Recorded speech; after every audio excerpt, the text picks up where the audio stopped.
by people who know their job. I left school when I was 15. I commenced at WH Allen on the 8th of August 1949. I wanted actually to be a photographer. I wanted to work at Jewel Harrison's.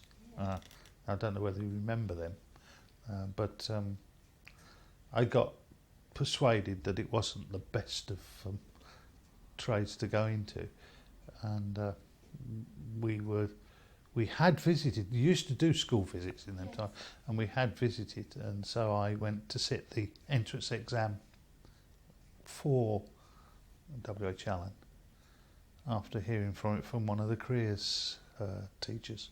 He was my son-in-law. He was working at Allen's, and he'd said that, well, in August they interview people for apprenticeships. So I said, well, could you get me a form, which he did. And then I was invited in for an interview and eventually heard that I'd got a job in the tool room. My father did, because a man that he worked with had got a daughter at Allen's, and he happened to be talking to this man, and he said, Dad said to him, oh, my daughter's not at all happy, she doesn't settle down very well after the...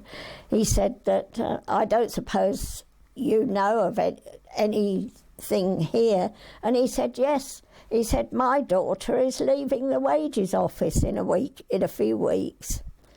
So he told me where to write in, and I wrote straight away, had an interview and got the job. I just stepped into it.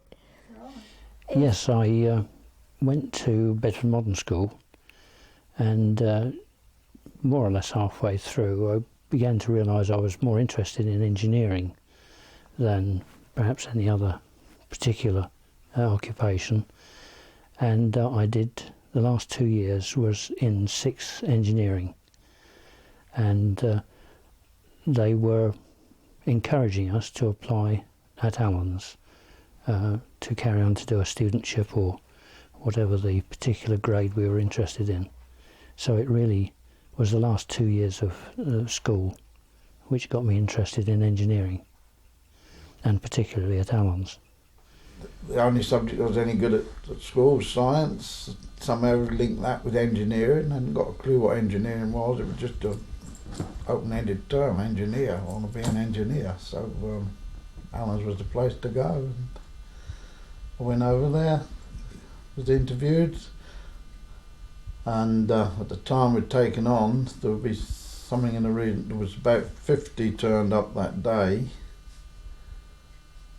and in the system they had about 360 apprentices going through various stages, so it was well known throughout the world as a very sound, solid ground for basic engineering training. Again, it was tradition to spend a period of familiarisation, as it was put, in Bedford, and that was only about 7 or 8 months, I seem to remember.